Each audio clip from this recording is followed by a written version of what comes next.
I always thought marriage was supposed to be forever. When I married Daniel 12 years ago, I believed we could withstand anything. Money problems, family drama, even loss. But the truth? Love doesn't die in one moment. It dies slowly, with every fight, every harsh word, every night spent in silence. Our house had become a battlefield.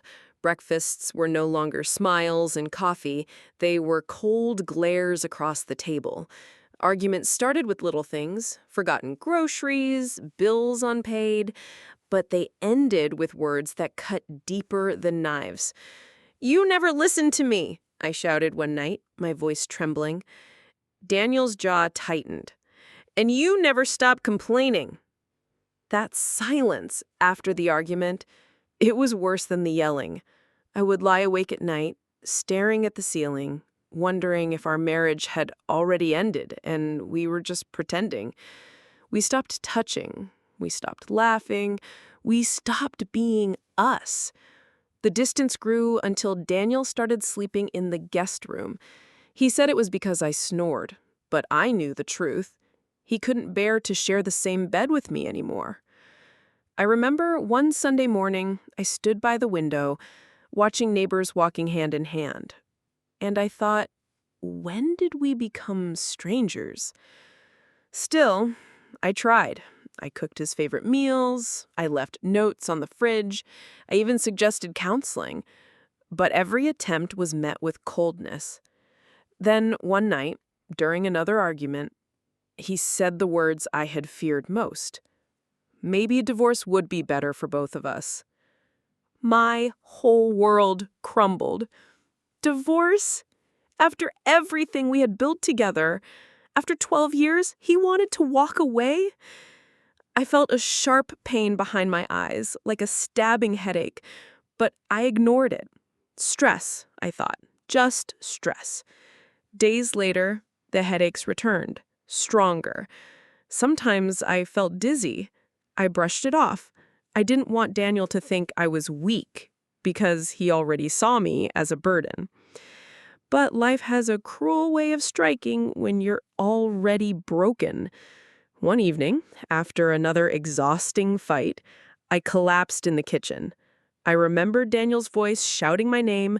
I remember the cold tiles under my cheek. And then darkness. When I opened my eyes again, bright hospital lights blinded me. A doctor was standing over me, his expression grave. He said, "We found something in the scans. You have a tumor in your brain." My heart stopped. My breath caught in my throat. A tumor? And then I looked at Daniel. His face was unreadable. Not fear, not sadness, just emptiness. In that moment, I realized something terrifying. Maybe the tumor wasn't the only thing killing me. Maybe my marriage was too. The word tumor echoed in the room like a church bell. I could feel it vibrating in my bones. The doctor, Dr. Weiss, according to the badge I kept rereading as if a different name might change the news, spoke gently, each sentence wrapped in professional calm. But nothing he said felt soft. "It's on the left frontal lobe," he explained, pointing at a grayscale scan filled with ghostly curves. "It appears to be slow growing.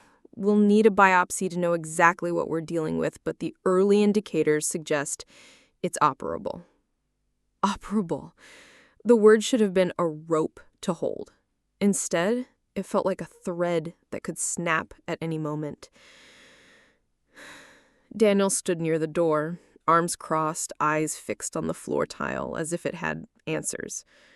When the doctor paused, my husband finally asked, "So, surgery? When?" "We'll run a few more tests," Dr. Weiss replied. "Blood work, neurological evaluation. Then we'll schedule a date. The sooner we act, the better." I nodded, though my head swam. The tumor had a location now, a shape, a plan. But what about us? Marriage doesn't show up on a scan. It doesn't give you a target to cut out. After the doctor left, silence swallowed the room. Machines beeped steadily, counting seconds I no longer trusted. I tried to find Daniel's eyes. "Say something," I whispered. He looked up, and in that moment I saw confusion, fatigue, and something like anger, the kind that doesn't have a clean name. "What do you want me to say, Mia? That it'll be fine? You heard him. It's complicated." "It's not complicated to hold my hand," I said. He flinched, then let his hands fall to his sides. "I'm here, aren't I?" Physically, yes. Spiritually, he was already halfway down a different hallway. Nurses came and went. A neurologist asked me to touch my nose, follow her finger, smile, frown, count aloud. A technician wired my head for an EEG, gel cold and sticky in my hair. Time thinned, stretched, snapped. By evening, the room settled into a dim hum, and Daniel finally moved closer, sitting in the chair beside my bed. He kept his coat on.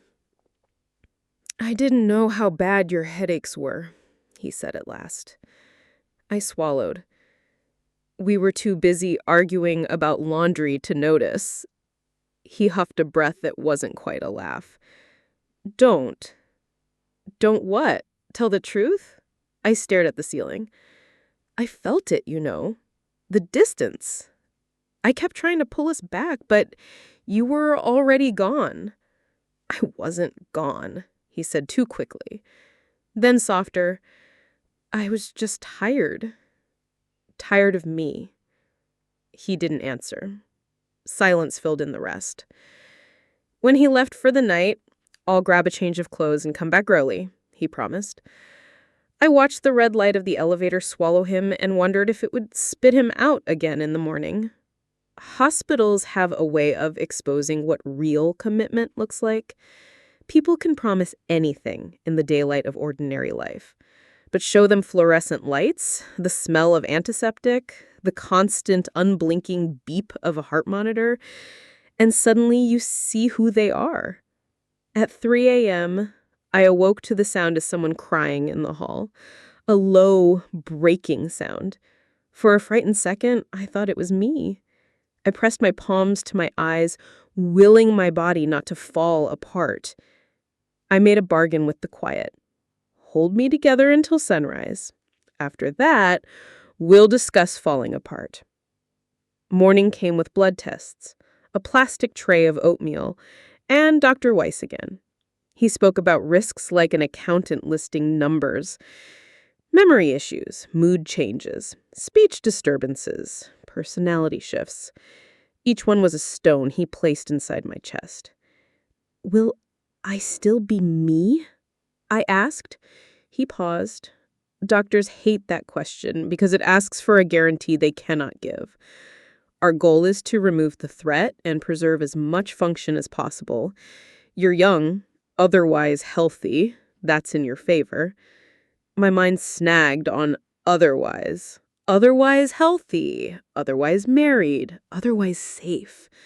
Otherwise was the cliff edge under the grass.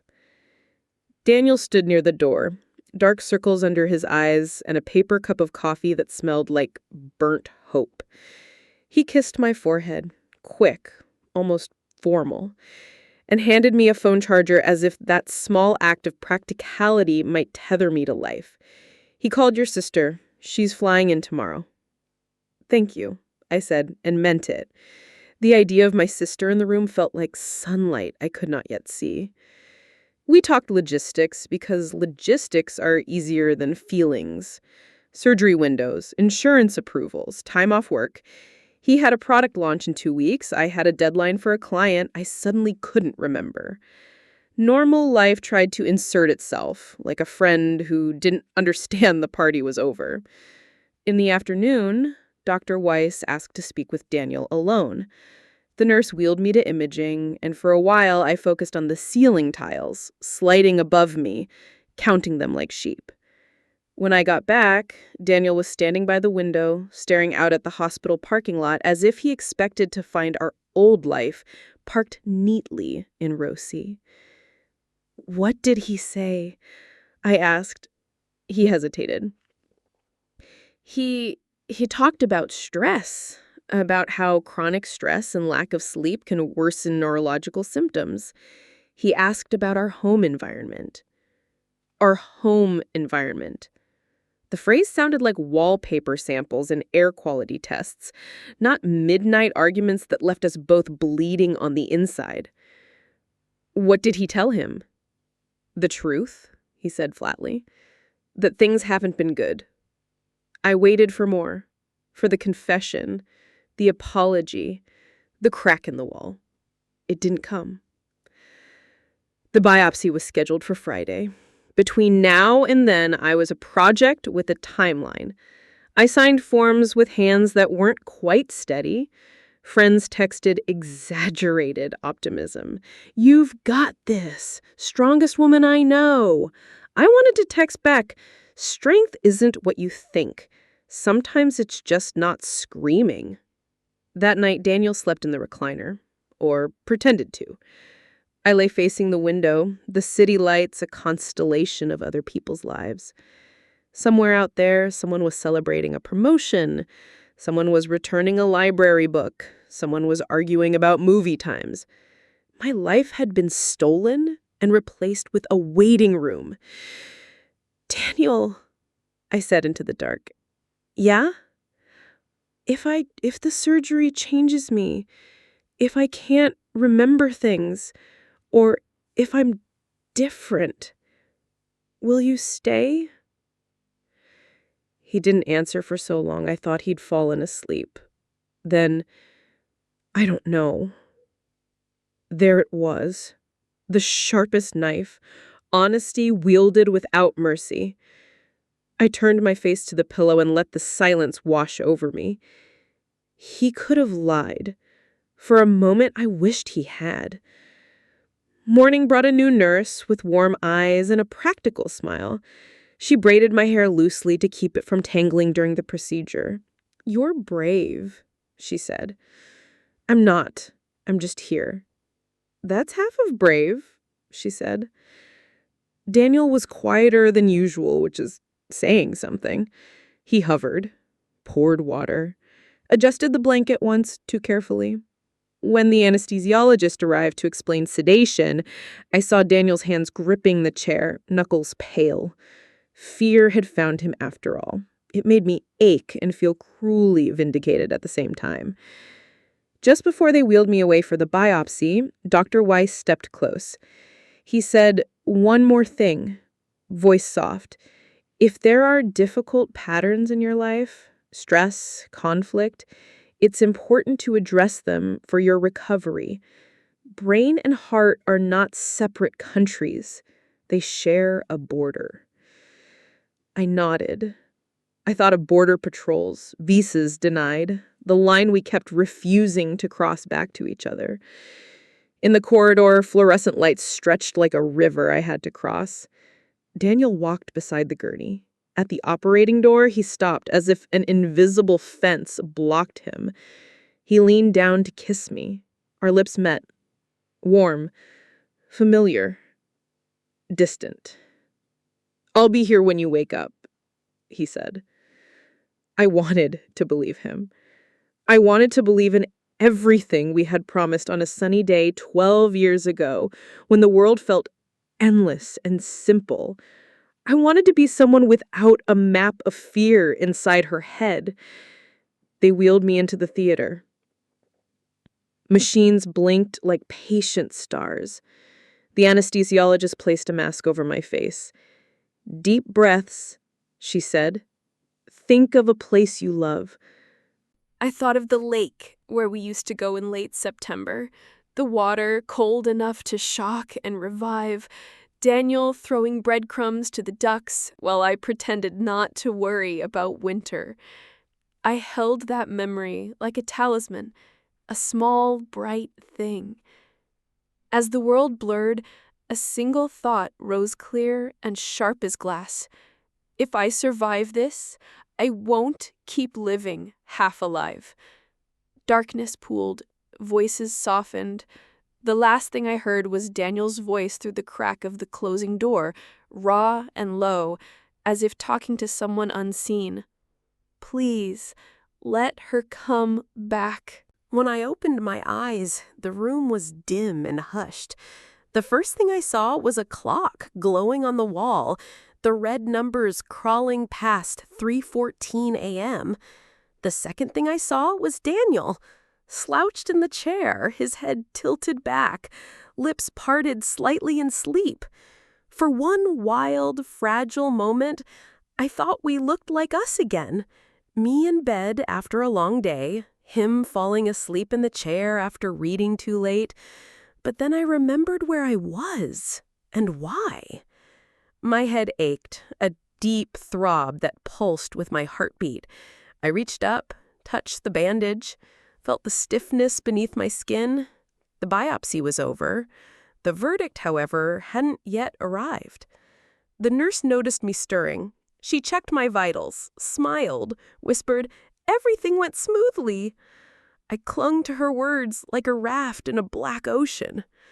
By dawn, Daniel woke. He rubbed his eyes, looked at me, and for once his gaze held something like tenderness. "Hey," he murmured, "you made it through." "I sound surprised," I whispered, my voice raspy. He flinched at the edge in my tone, but said nothing. He poured water, held the straw to my lips. It was an ordinary act, and yet it felt extraordinary because it had been so long since he cared enough to do something so simple. 2 days later, Dr. Weist walked in with a folder. His face was carefully neutral, which terrified me more than any frown. Daniel sat upright immediately, as if bracing for an impact. "The results are back," the doctor began. "The tumor is benign. That's the good news." I exhaled, a sound halfway between a laugh and a sob. Benign. "But," Dr. Weiss continued, "it needs to be removed. Its location is causing the headaches and the dizziness. If we don't take it out, it will keep growing and eventually affect your memory, your speech, even your ability to control emotions." Control emotions. The irony didn't escape me. My life already felt like a storm without a compass. Surgery was set for the following week. Until then, I had time to think, and time is a dangerous thing when your world is cracking. That night, I asked Daniel the question I'd been carrying like a stone in my chest. "Why are you still here?" He blinked. "What do you mean?" "You've been unhappy for years. You sleep in another room. You said divorce would be better. So why sit here now, pretending to care?" He inhaled sharply, jaw tightening. "Because you're sick." The words landed heavy, not because I love you, not because I can't imagine life without you, just a duty statement. Because you're sick. I turned my head away, tears hot on my cheeks. Do you know what it feels like to fight for your life while wondering if your marriage is already dead? Daniel didn't answer. Silence became our language again. The days crawled. My sister arrived, filling the sterile room with her bright voice and stubborn optimism. She cracked jokes, brought in magazines, smuggled in real coffee. I clung to her presence, grateful for the reminder that love could still feel warm, uncomplicated. But every time she left, the cold air returned. Daniel and I shared the same space, but lived in different worlds. Sometimes he scrolled on his phone for hours, avoiding my gaze. Other times, he stared at me too long, as if trying to remember why he had once chosen me out of everyone. 3 nights before surgery, we broke. It started small. I asked him to call the insurance company. He snapped that he already had. I accused him of forgetting. He accused me of nagging even from a hospital bed. Then the dam burst. "You think this is easy for me?" Daniel shouted, his voice rough with exhaustion. "You think watching you like this doesn't kill me inside?" "Kill you?" I shot back, my voice shaking. "You were already leaving before this. Don't act like my tumor suddenly broke us. We were breaking long before." His face twisted, torn between fury and guilt. "Maybe I stayed too long already," he spat. The words sliced through me. For a moment, I couldn't breathe. The monitors beside me beeped faster, betraying my panic. "Then go," I whispered, my throat raw. "If this is too much, if I'm too much, just go." He stared at me, breathing hard, fists clenched at his sides. Then, without another word, he grabbed his jacket and walked out. The door slammed behind him. I crumbled, sobbing into the sterile sheets. Not just because of the tumor, not just because of the surgery ahead, but because the man who had once sworn to love me in sickness and in health couldn't even survive the sickness of our hearts. That night was the longest of my life. The beeping machines sounded like mocking laughter. My mind played back every memory, our first kiss in the rain, the night he proposed under the oak tree, the vows we exchanged with trembling voices. Where had that man gone? Where had we gone? At dawn, the door opened. I expected a nurse. Instead, it was Daniel. His eyes were bloodshot, his face pale. He carried a paper bag with fresh clothes and a thermos. He set it down and then looked at me with a brokenness I had never seen. He, "I'm sorry," he whispered. "I went to the parking lot, sat in the car for hours, and realized I don't know how to stop fighting with you, but I also don't know how to stop loving you." Tears blurred my vision. I wanted to believe him. I wanted his words to stitch us back together. But scars don't vanish overnight. So I said nothing.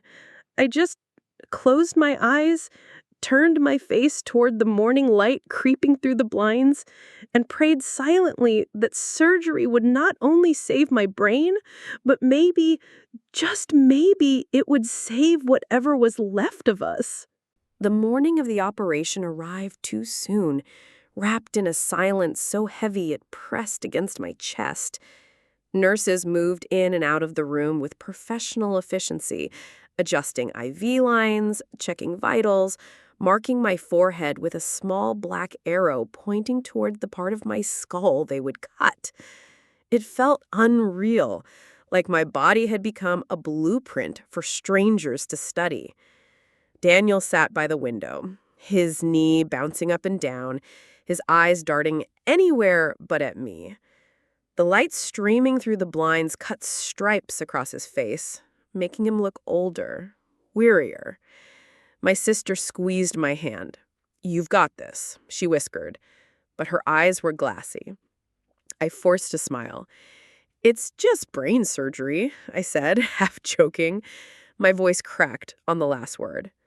Inside, fear roared like thunder. I thought about all the things I might not wake up to.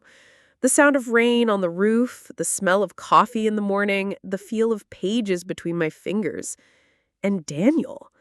Even with all the anger, all the fractures, I couldn't imagine this world without him in it. When the orderly came to wheel me away, Daniel finally stood. He walked to the bed, hesitated, then leaned down. His hand brushed mine. For the first time in months, our fingers locked together. Not out of obligation, but desperation. "Please come back to me," he said softly, his voice breaking. Tears welled in my eyes. "Then promise me something," I whispered. "What?" "That if you do come back, you'll stop walking away. From me. From us. His throat worked as he swallowed. He nodded, but his eyes carried a storm I couldn't read. The operating room was freezing, bathed in sterile light. Machines hummed like distant engines. Dr. Weiss leaned over me, his mask hiding everything but his steady eyes. "We're ready, Mia. Just breathe." The anesthesiologist placed the mask on my face again. "Think of a memory that makes you feel safe." I closed my eyes and drifted back to the lake where Daniel and I once lay on a blanket, stars scattered above us like spilled diamonds. Back then, we believed love could outlast anything. As the world blurred, fear whispered, "What if I never wake up? What if this is my last memory of him?" Darkness, silence, a void where time collapsed. Then, faintly, voices. Not the doctors, not the machines. A deeper sound, carried from somewhere unreachable. Daniel's voice. "I can't lose you," he murmured. "I was a fool. All those fights, all those wasted nights. I was pushing you away when all he wanted was for you to stay. Please, God, let her stay."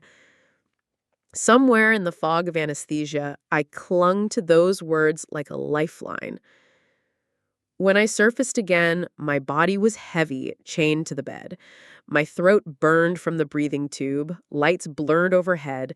The steady beep of monitors told me I was still here, still alive. I turned my head slightly and saw Daniel. He was sitting in the same chair, head in his hands, shoulders shaking. My sister had fallen asleep in the corner, but Daniel was wide awake, unraveling. My lips were too dry to form words, but I squeezed his hand. His head shot up. The relief in his eyes was so raw it stole my breath. "You're here," he whispered. His tears spilled freely, unchecked. I tried to smile, though it hurt. "Of course," I croaked. "I promised." He kissed my hand, held it against his cheek like it was the only anchor keeping him from drifting away. In that moment, I saw the man I had married, the man who once swore to fight beside me, not the stranger who had threatened divorce, not the cold husband who slipped into another room, just Daniel, stripped bare, terrified of losing the only thing he still loved. The next few days blurred together, nurses adjusting medication, doctors explaining recovery, my sister running interference with endless calls. But what I noticed most was Daniel. He didn't leave my side, not once. He held water to my lips. He brushed my hair back gently when the pain made me cry. He even read aloud from a book we used to share, his voice shaky but steady enough to carry me through the nights. And yet, beneath the tenderness, I felt the weight of everything unspoken. The fights, the distance, the words that had cut too deep. Surgery might have saved my brain, but could it save a marriage on life support? One night, when the ward was quiet and the machines hummed like crickets, I asked him the question that had haunted me since before the diagnosis. "Why did you want to leave me?" Daniel froze, his hands still on mine. His jaw tightened, eyes dropped to the floor. For a long time, he said nothing. Then, because I was scared. "Of what?" "Of us," he whispered. "Of waking up every day to the silence between us, of realizing that we were strangers living in the same house. I thought walking away would hurt less than watching us rot from the inside." Tears burned my eyes. "And now?" He lifted his gaze, and for the first time in years, I saw the man I fell in love with.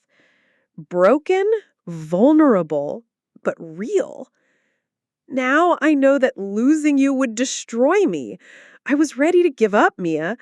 But when they wheeled you into that room, I realized if you die, then everything dies with you. I don't want freedom. I want you. I turned my head, pressing my cheek into his palm. My heart swelled with both pain and hope. Maybe love doesn't always roar. Sometimes it whispers, broken and trembling, but still alive. Recovery was not a straight line. It was a battlefield of small victories and crushing setbacks. At first, even speaking felt foreign. Words hovered at the edge of my mind, slippery, refusing to land. I would point at a glass of water and call it a lamp. I would try to say thank you and instead whisper, tired. Every mistake carved a hollow of frustration inside me. Daniel never flinched. He repeated words with patience I didn't know he possessed. He cheered when I got a sentence right. He brushed away my tears when I slammed my hand against the bed rail in anger. "This is temporary," he would say. "You're stronger than you think." Some days I believed him. Other days I wondered if he was lying to both of us. Weeks blurred into one another. The tumor was gone, the scar healing, but our marriage still carried invisible wounds. We talked more than we had in years, though not always gently. The fights didn't vanish, they shifted. Less venom, more vulnerability. One afternoon, as I practiced walking down the corridor with a cane, Daniel fell into step beside me. "You're improving fast," I teased, a weak smile tugging at my lips.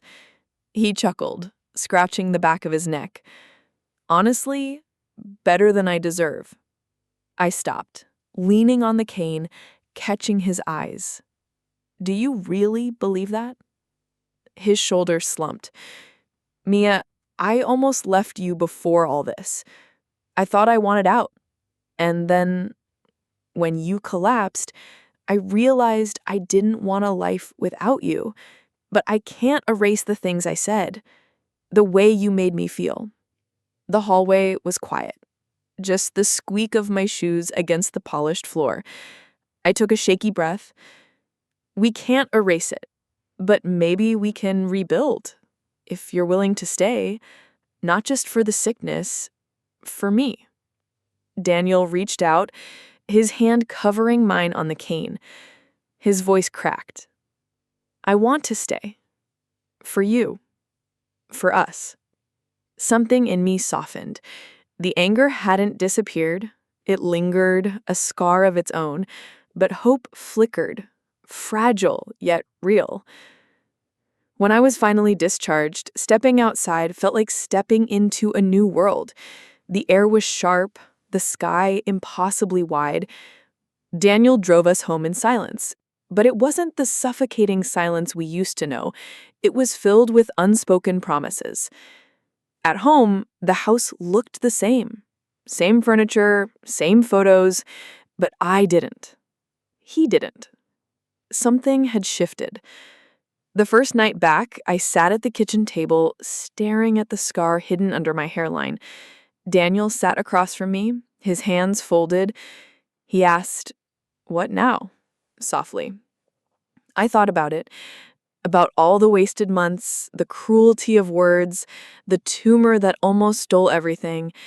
And then I said, "Now we start over, not as the people we were, as who we are now. Imperfect, bruised, but alive." Daniel's eyes filled with tears.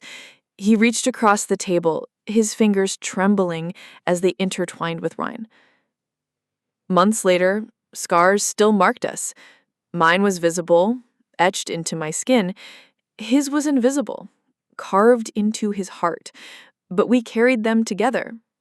There were still arguments about bills, about chores, about nothing at all. But now, instead of retreating into silence, we fought through to the other side. We learned to say, "I'm sorry," without choking on pride. We learned to say, "I love you," even when it felt difficult. One evening, as we sat by the lake, the place that had carried us through so much, I rested my head on his shoulder. The water rippled, reflecting the fading light. I asked quietly, "Do you ever think about what would have happened if I hadn't woken up?" Daniel's arm tightened around me. "Every day, and every day I thank God you did, because losing you would have been my greatest regret." Tears pricked my eyes, but this time they weren't born of pain. They were born of survival, of gratitude, of the fragile miracle that love can still exist after being dragged through the fire. I closed my eyes, breathing in the scent of pine and earth, listening to the steady rhythm of his heartbeat beneath my cheek. For the first time in years, I felt safe. Not healed completely, not perfect, but safe. And sometimes that's what love really is.